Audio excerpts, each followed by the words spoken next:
Good morning, dear students. Welcome in the class of psychology. Let's start another topic of chapter 2.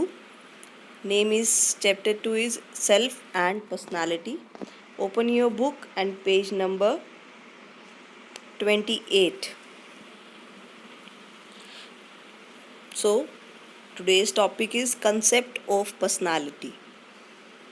Concept of personality बेटा book से इसीलिए कराया जा रहा है क्योंकि आप लोग बुक को रीड नहीं करते हो, है ना। और साइकोलॉजिकल जो कंसेप्ट्स हैं उनको क्लियर करने के लिए एनसीईआरटी की जो आपकी बुक है उसकी रीडिंग बार बार करनी बहुत ज़रूरी है। अगर आपको अच्छा स्कोर करना है तो उसके लिए आपको साइकोलॉजिकल टर्म्स लिखनी बहुत ज़रूरी है। सो दैट्स वाई इसीलिए मैं आपको बुक से करा रही हूँ, वर्ड टू वर्ड करा रही हूँ। तो आप भी प्लीज़ अपनी बुक से रीडिंग करिएगा ज़रूर। So let's start. Concept of personality. The term personality often appears in a day-to-day discussion. The literal meaning of personality is derived from the Latin word persona, the mask used by actors in the Roman theatre for changing their facial makeup. After putting on the mask, audience expected the person to perform a role in a particular manner. It did not, however, mean that the person enacting the given role necessarily possessed those qualities. So, personality जो term है वो Latin word persona से आई। इसका meaning है जो भी हम movies देखते हैं या जो हम सॉन्ग्स देखते हैं उसमें जो भी ये एक्टर्स होते हैं जो ये रोल प्ले कर रहे हैं वहाँ पे जो वो अपने आप को प्रेजेंट कर रहे हैं, ज़रूरी नहीं कि उनकी पर्सनालिटी रियलिटी में वैसी हो, पर हम एक्सपेक्ट करते हैं, जो ऑडियंस है वो एक्सपेक्ट करती है कि जो ये भी एक्टर्स हैं जो जैसा ये परफॉर्म जो ये हमें दिख रहे हैं ये रियलिटी में ही वैसे हैं, ऐसा नहीं होता है। सो फॉर अ ले मैन, ले पर्सन हो गया आम आदमी। Personality generally refer to the physical और external appearance of an individual. कहते कोई भी ह्यूमन की पर्सनालिटी रेफर करती है उसके फिजिकल और एक्सटर्नल अपीयरेंस को। So, for example, when we find someone good looking, we often assume that the person also has a charming personality. This notion of personality is based on superficial impressions, which may not be correct. कई बार ऐसा होता है कि हम देखते हैं कि ये पर्सन कितना गुड लुकिंग है, कितना स्मार्ट है देखने में, कितनी चार्मिंग पर्सनालिटी है, तो हम उसके लिए एक अपने कुछ भी धारणाएं बना लेते हैं, तो वो उसकी पर्सनालिटी नहीं होती। These are the superficial impressions which may be not correct. ज़रूरी नहीं कि वो उसके जो एक्सप्रेशंस हैं जो वो आपके सामने दिख रहा है वो रियलिटी में वैसा हो। So in psychological terms personality refer to uh characteristic ways of responding to individuals and situations. हमारी पर्सनालिटी होती है, किसी भी इंडिविजुअल की पर्सनालिटी रेफ़र करती है कि वो किस सिचुएशन में अपने आप को शो करता है। लाइक कोई भी उसके सामने सिचुएशंस दे दी जाएँ, उसके सामने जो उसके रिएक्शंस होते हैं, these are the personality. So people can easily describe the way in which they respond to various situations. Certain catchwords like shy, sensitive, quiet, concerned, warm, these are the personal qualities of the human being, are often used to describe personalities. These words refer to different components of personality. In this sense, personality refers to unique and relatively stable qualities that characterize an individual behavior across different situations over a period of time. किसी भी human being की जो personality है, हर person की अलग अलग personality है, हर person एक दूसरे से यूनिक है, उसकी जो क्वालिटीज़ हैं, करेक्टरिस्टिक्स हैं बिहेवियर के, वो एक दूसरे से डिफरेंट हैं और वो सिचुएशन टू सिचुएशन वेरी करते हैं कि वो कैसा रिएक्ट करता है। So, if you watch closely, you will find that people do show variations in their behavior. अब जैसे आप क्लास में भी देखते हो, क्लास में कोई प्रॉब्लम हो जाए या किसी बच्चे के साथ या किसी टीचर के साथ किसी का बिहेवियर है, तो आप उसमें भी वेरिएशंस देखोगे। तो कोई बच्चा तो बहुत पोलाइटली बात कर रहा होगा, या कोई बच्चा बहुत ज़्यादा बोल ही नहीं रहा होगा, शाय होगा बहुत ज़्यादा, या कोई रूडली बात कर रहा होगा, है ना। तो ये बिहेवियर की वेरिएशंस ही होती हैं। One is not always cautious or impulsive, shy or friendly. So personality characterize individual as they appear in most circumstances.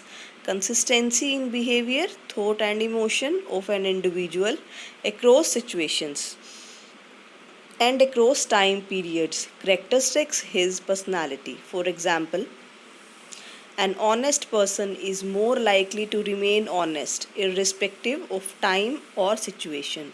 However, situational variation in behavior do occur as they help individuals in adapting to their environmental circumstances. कहते कोई person बहुत ज़्यादा honest है, ठीक है, तो वो हर situation में ऑनेस्ट ही दिखता है हमें, किसी भी कोई सिचुएशन हो या कुछ हो। कहते बट सम टाइम डिपेंड करते हैं कि उसके एनवायरमेंटल सर्कमस्टांसिस कैसे हैं, तो वहाँ वो किस तरीके से अपने आप को प्रेजेंट कर रहा है या अपने आप को शो कर रहा है। It depends on the environmental circumstances. So, in brief, personality is characterized by the following features. It has both physical and psychological components. Its expression in terms of behavior is fairly unique in a given individual. Its main features do not easily change with time. जो main features हैं हमारी personality के, वो time के साथ easily change नहीं हो सकते। लाइक कोई पर्सन है, उसको एंजाइटी बहुत ज़्यादा होती है, तो वो इजीली उसको चेंज करना मुश्किल है, उसके लिए टाइम चाहिए, है ना। So it is dynamic in the sense that some of its feature में change due to internal or external situational demands. Thus personality is adaptive to situations. So once we are able to characterize someone's personality, we can predict how the person will probably behave in a variety of circumstances. So an understanding of personality allows us to deal with people in realistic and acceptable ways. For example, if you find a child who does not like orders, the most effective way to deal with that child will be not to give orders but to present a set of acceptable alternatives from which the child may choose. So, similarly, a child who has feelings of inferiority needs to be treated differently from a child who is self confident. So, several other terms are used to refer to behavioral characteristics of individual. Quite often they are used to synonyms of personality. Some of these terms are given in box 2.1 along with their defining features. You may read them carefully to appreciate how they are different from the notion of personality. So यहाँ से आपको clear हो रहा होगा in example से कि कोई बच्चा ऐसा है जो ऑर्डर्स को लाइक नहीं करता, तो हमने उसको किस तरीके से डील करना है, तो इसका ऑल्टरनेट्स और क्या हो सकते हैं। या कोई बच्चा ऐसा है जिसके अंदर इन्फीरियरिटी बहुत ज़्यादा है। इन्फीरियरिटी सुपीरियरिटी ये टू टर्म्स होती हैं। इन्फीरियरिटी होती है कि अपने आप को किसी में कॉन्फिडेंस ना होना, या अपने आप को दूसरों से कमज़ोर समझना, कमज़ोर हेल्थ वाइज कमज़ोर नहीं समझना, अपने थॉट्स में समझ लीजिए। सो ये होती है इन्फीरियरिटी। सुपीरियरिटी होती है कि अपने आप को बहुत कुछ समझना, कि मेरे बिना तो कुछ हो ही नहीं सकता। सो जो इन्फीरियर बच्चे होते हैं उनकी नीड्स होती हैं कि उनके अंदर सेल्फ कॉन्फिडेंस को इम्प्रूव करना। अभी आ जाइए बॉक्स 2.1, इसमें कुछ पर्सनैलिटी रिलेटेड टर्म्स दी हुई हैं। That is temperament, trait, disposition, character, habit and values. तो ये पर्सनैलिटी की कुछ टर्म्स हैं, इसकी डेफिनेशंस भी दी हुई हैं। So read it carefully. Come to the next topic, major approaches to the study of personality. Personality को स्टडी करने के लिए अलग अलग अप्रोचेस दी गई पर्सनैलिटी को अच्छे से अंडरस्टैंड करने के लिए। So psychologist interested in the study of personality try to answer certain questions about the nature and origin of individual differences in personality. You may have observed that two children in the same family develop dramatically different personalities. Not only they look physically different, but behave differently in different situations. These observations often generate curiosity and force us to ask, why is it that some people react differently in a given situation than others do? So, why it is that some people enjoy adventurous activities while others like reading, watching television, or playing cards? Are these different stable are through one's life, or are they just short lived in situation specific? तो यहाँ बात की गई, कहते किसी की personality एक family में दो सिबलिंग्स की भी पर्सनालिटी एक जैसी नहीं होती है ना, या जो उनके थॉट पैटर्न्स हैं, जो उनका बिहेवियर है, वो भी एक जैसा नहीं होता। तो इसी रीज़न से जो साइकोलॉजिस्ट हैं उनकी क्यूरियोसिटी और बढ़ गई इसको जानने के लिए कि ऐसा क्यों होता है ना। अगर कहते कि एक बच्चा है उसको एडवेंचरस एक्टिविटीज़ अच्छी लगती हैं, ऑन द अदर हैंड दूसरे को टीवी देखना, रीडिंग करना, कार्ड्स खेलना अच्छा लगता है। सो a number of approaches and theories have been developed to understand and explain behavioral differences among individuals and behavioral consistencies within an individual. These theories are based on different models of human behavior. Each throws light on some but not all aspects of personality. So, psychologists distinguish between type and trait personality. सो यहाँ पे बात की गई two approaches की, वो कौन कौन सी हैं? Type and trait approach to personality. बहुत इंपॉर्टेंट टॉपिक है, लिसन केयरफुली। पहले हम पढ़ रहे हैं कि टाइप अप्रोच क्या है। Type approach attempts to comprehend human personality by examining certain broad patterns in the observed behavioral characteristics of individual.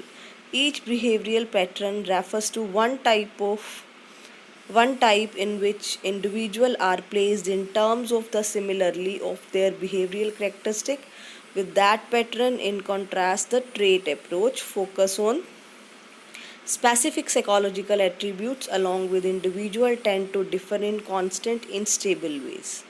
Means कहा गया कि जो टाइप अप्रोच है उसमें पर्सनालिटी को ब्रॉड पैटर्न्स में एग्जामिन किया जाता है, और जो टाइप अप्रोच है उसमें स्पेसिफिक साइकोलॉजिकल एट्रीब्यूट पे फोकस किया जाता है, in which individual tend to different in consistent and stable ways. For example, one person may be less shy whereas another may be more, or one person may be less friendly whereas another may be more. Here shyness and friendliness present straight along with individual can be rated in terms of the degree of presence or absence of the concerned behavioral quality or a trait. So trait approach में कहा गया किसी भी एक trait पे focus किया गया personality की, लाइक कि कोई शाय है या कोई फ्रेंडली है। अगर वो शाय है तो उसमें एब्सेंस है फ्रेंडलीनेस का, अगर वो फ्रेंडली है तो उसमें एब्सेंस है शायनेस का। ये है हमारी ट्रेट अप्रोच जिसमें हम स्पेसिफिक साइकोलॉजिकल एट्रीब्यूट पे फोकस करते हैं, और टाइप अप्रोच होती है जिसके अंदर हम जो उसके एग्जामिन ब्रॉड पैटर्न्स हैं, मीन्स कि काफ़ी उसके बिहेवियरल पैटर्न्स को हम ऑब्जर्व करते हैं। Next is interactional approach. It holds that situational factors. Interactional approach छोटी सी है, इसमें सिर्फ ये कहा गया कि जो सिचुएशनल फैक्टर्स हैं ना कैरेक्टरिस्टिक्स के, वो ज़्यादा रोल प्ले करते हैं। So means situational characteristic plays an important role in determining our behavior. People may behave as dependent or independent not because of their internal personality traits, but because of external rewards or threats available in a particular situation. The cross situational consistency of trait is found to be quite low. The compelling influence of situations can be noted by observing people's behavior in place like a market or courtroom or a place of the anything. So यहाँ पे ये कहा गया कि interactional approach में situational factors role play करते हैं, internal factor से ज़्यादा जो हमारे एक्सटर्नल फैक्टर्स हैं वो रोल प्ले करते हैं कि हम किस जगह पे अपने आप को कैसे प्रेजेंट करते हैं। लाइक उन्होंने कहा कि अगर आप कोर्ट रूम में खड़े हो तो वहाँ अपने आप को किस तरीके से प्रेजेंट करोगे, या आप मार्केट में खड़े हो तो वहाँ आपका बिहेव कैसा होगा। सेम एज़ आप स्कूल में क्लास में हो, क्लास में टीचर नहीं है तो आपका बिहेवियर कैसा होगा अपने फ्रेंड्स के साथ। टीचर आ जाएगा तो आपका बिहेवियर थोड़ा चेंज हो जाएगा, या आप प्रिंसिपल्स ऑफिस में जा रहे हैं तो वहाँ पे आपका जो बिहेवियर है वो कुछ होगा। So let's start type approaches. अब हम टाइप अप्रोचेस के बारे में पढ़ेंगे। टाइप अप्रोचेस में काफ़ी कुछ दिया हुआ है, so listen carefully. As we explained above, personality are used to represent and communicate a set of expected behavior based on similarities. Affect to categorize people into personality types have been made since ancient times. The Greek physician Hippocrates and proposed a typology of personality based on fluid or rumor. He classified people into 4 types. कहते हैं जो हमारे ancient time में भी type approaches पे focus किया गया था, तो जो हमारे ग्रीक फिजिशियंस थे उन्होंने किस पे फोकस करा, उन्होंने हमारे 4 टाइप्स पे फोकस करा, that is sanguine, phlegmatic, melancholic, and each characterized by specific behavior features. इन्होंने 4 टाइप्स बताई ह्यूमन बीइंग की। इन्होंने कहा इनमें अलग अलग बिहेवियर फीचर्स आते हैं ह्यूमन के। सो इन इंडिया ऑल्सो चक्र Samhita, a famous treatise on Ayurveda, classifies people into the categories of like Vat, Pitta, and Kapha on the basis of 3 humoral elements called Tridosha. Each refer to the type of temperament called Prakriti, because nature of a person. Apart from this, here is also a typology of personality based on the 3 gunas. 3 gunas like Sattva, Rajas, and Tamas. So, Sattva guna includes attributes like cleanliness, truthfulness, dutifulness, detachment, discipline, etc. And Rajas guna includes intensive activity, desire of sense, gratification, dissatisfaction, envy, or others, and a materialistic mentality, etc. And tamas guna characterized anger, arrogance, depression, laziness, feeling of helplessness, etc. All the 3 gunas are present in each and every person in different degrees. The dominance of one of the other guna may lead to a particular type of behavior. तो यहाँ पे कहा गया कि जो ये 3 गुण दिए गए हैं, जो इनकी क्वालिटीज़ दी गई हैं, होती हर इंसान के अंदर है, पर जो डोमिनेंस जिसका जो बहुत ज़्यादा होती है वो इनमें से कोई एक ज़रूर होती है, तो वही हमारा बिहेवियर होता है, वही हमारी पर्सनालिटी होती है। Within psychology the personality types given by Sheldon ने कहा कि कोई person fairly well known using body build and temperament as the main basis. Sheldon propose the endomorphic, mesomorphic and ectomorphic. Sheldon ने फिर ये 3 types of personality दी। ये आपकी physical में भी आएंगी जिन बच्चों ने फ़िज़िकल लिया हुआ है। तो इसमें कहा गया कि जो एंडोमॉर्फ होते हैं वो फैट होते हैं, सॉफ्ट होते हैं, राउंड होते हैं। By temperament they are relaxed and sociable. The mesomorph, जो मैसोमॉर्फिक होते हैं वो क्या होते हैं, स्ट्रॉन्ग होते हैं, मसल स्ट्रॉन्ग होते हैं, उनकी रेक्टेंगुलर बॉडी होती है, and they are energetic and courageous. और जो एक्टोमॉर्फ होते हैं they are thin, long, fragile and body build. They are brainy, artistic and introvert. ये 3 टाइप्स बताए पर्सनालिटी के। After that let us remember that these body typologies are simple in have limited use in predicting behavior of individuals. They are more like stereotypes which people hold. So उसके बाद Sheldon के बाद Jung थे psychologist, जिन्होंने 2 types of people बताए that are introvert and extroverts. Means this is widely recognized according to this typology.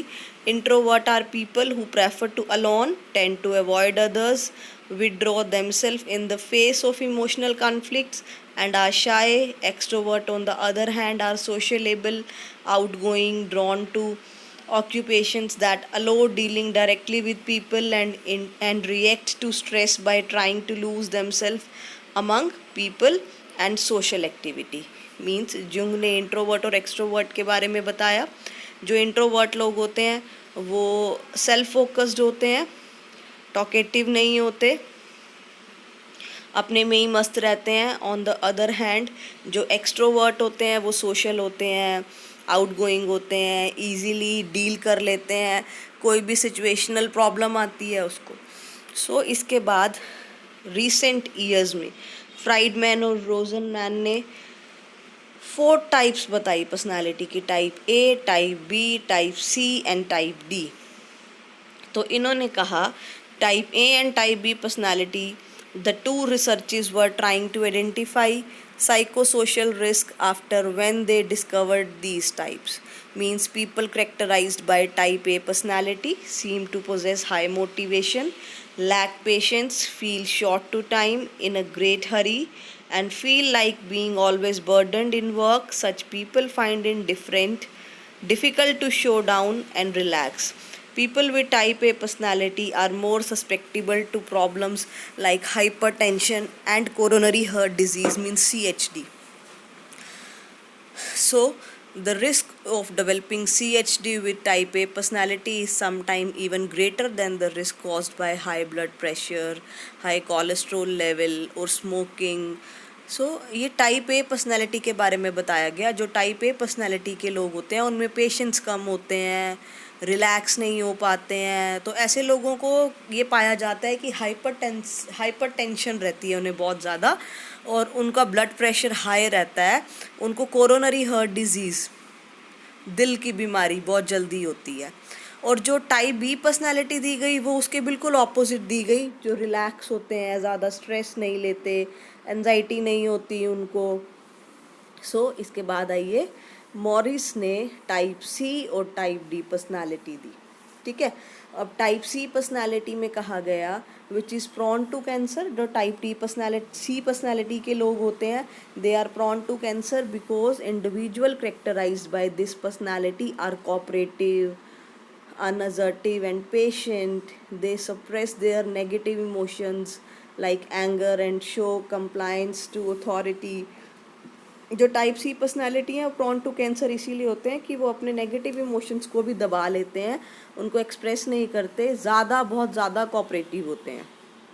So type D personality has been suggested which is characterized by proneness to depression. जो type D personality के लोग होते हैं they are proneness to depression.